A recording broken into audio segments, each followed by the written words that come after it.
Speaking of tired, you know how President Trump just the other day was saying that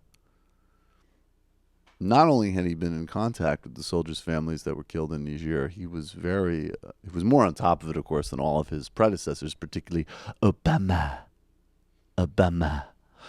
And I had fun with this. We had some fun. We did a sketch for the Michael Brooks show where we did Obama calling up different service members' families and saying like, "No use crying over spilt milk, Whitey."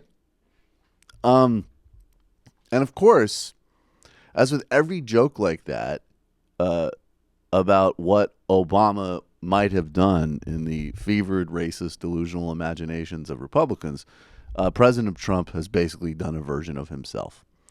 And there is a new claim by a Congresswoman, Frederica Wilson, who is also an avid hat wearer, as you will see in this clip. She apparently was in a car with Larry Johnson's widow. Larry Johnson was a serviceman who was killed, and they were in a car together, I believe, actually on the way to go see Sergeant Johnson's. Was it his funeral, or were they getting the casket when it came in? His remains were being returned. His remains are being returned from overseas. So as you can imagine, this is an unbelievably upsetting and traumatic event. The Congresswoman's there with her, and the Congresswoman claims, and the call came in from Trump in the call during the car ride, and Johnson said, among other things, that Trump apparently said of Johnson, he knew what he signed up for. And I don't know, do we have Trump on Twitter? Trump responded on Twitter, and this might be in this clip, but I think it's in this clip, but of course he said that the Congresswoman was lying, and she fabricated, and he could prove it, and it was sad. And here she is, Frederica Wilson, who is a Congresswoman with the grieving widow, talking on CNN yesterday about Trump's call. Trump is now responding to the controversy involving his call to the widow of one of the fallen U.S. soldiers killed in Niger. His tweet reads, "Democrat Congresswoman totally fabricated what I said to the wife of a soldier who died in action, and I have proof. Sad." That Congresswoman, Frederica Wilson, joins us now. Good morning, Congresswoman. Good morning. I know this is the first time that you're hearing the president's tweet read to you. So when he says that you've totally fabricated what he said to the wife of the soldier and he has proof, what's your response? Well, I don't know what kind of proof he could be talking about. I'm not the only person that was in the car. And I have proof, too. This man is a sick man. He's cold-hearted, and he feels no pity or sympathy for anyone. This is a grieving widow who is 6 months pregnant. This is a young woman. She's only 24 years old. She weighs maybe 110 pounds, and she has 2 other kids, 2 years old and 6 years old. And when she actually hung up the phone, she looked at me and said, he didn't even know his name. Now, that's the worst part. So, Congressman, let's talk about that. What did you hear? Tell us about this phone call. Well, I didn't hear the whole phone call, but I did hear him say, I'm sure he knew what he was signing up for, and but it still hurts. And I asked them to let me speak with him. And the Master Sergeant said, no, you can't speak with him. But I said, but I want to speak with him, because I was livid when I heard that. Does any part of this strike either of you as implausible? I believe it. I don't know what was so wrong about what I said. I was trying to say like he was a smart guy, like he knew what he was going up to. Anyways, better to fight terrorism than like fight over crack or something. All right, gotta go.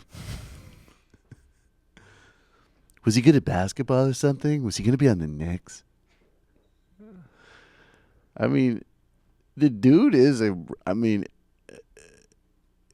it's sort of a weird thing, right? Strikingly disgusting person. This whole story makes me feel uncomfortable because I do like it makes me feel better that she was actually in the limo with her, because when I first saw this, I'm like, gosh, we like shame Trump into calling these people, and then he actually does it, and it goes how you expect with a moron that's not guided. Right. Exactly. Exactly. And I also think the racism of this, because you should mention the soldier's black. Yeah, that's the first thing I did mention. What's everybody's problem? I mean, let's give credit where it's due. Maybe she has not read the letter he put in the mail yet. Because he writes letters and he calls. I read him Sometimes every he day. writes letters and calls. I sent it this weekend. It's coming. It's coming. God. It's worded way better. It said he had no idea what he was doing there. I meant to say the opposite. Your husband was an idiot, ma'am. And if he was smarter, he wouldn't have risked himself getting killed because he loved you so much. Isn't that nice? Also, Iraq, that was a big fat mistake. So, yeah, that's a mistake I never would have made. And I said that. By the way, I said that on Howard Stern. I mean, I used to go on Howard Pointless Stern. War. Have you ever heard of Howard Stern? I don't know if the blacks like Howard Stern, but apparently they do. I heard a lot of them do. There was one on Howard Stern. They called him Beetlejuice. Yeah, Beetlejuice. Do Are you you like that related guy? to him? Do you like Beetlejuice?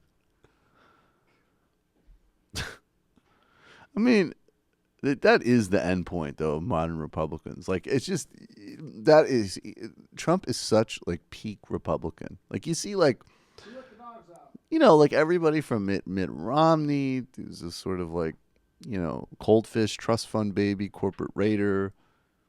Newt Gingrich is some type of sociopath. You just have this version of, like, all these grifters and scam artists and racists and sociopaths and people with sort of just a kind of robust amorality, and it's all funded by these incredibly creepy and dangerous, bizarre plutocrats who, like, not only don't care about you, probably in most cases would actively like to see you harmed.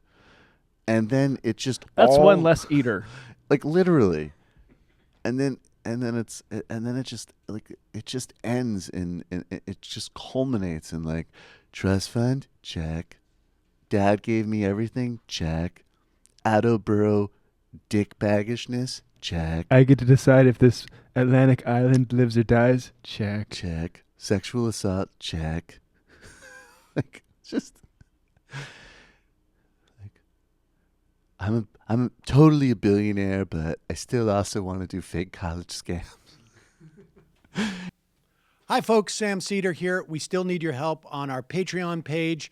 YouTube ads have come back, but not nearly as much as we had before. So if you can help us out, any little bit helps. Head over to our Patreon page right at this URL, and you'll help us keep helping you by making videos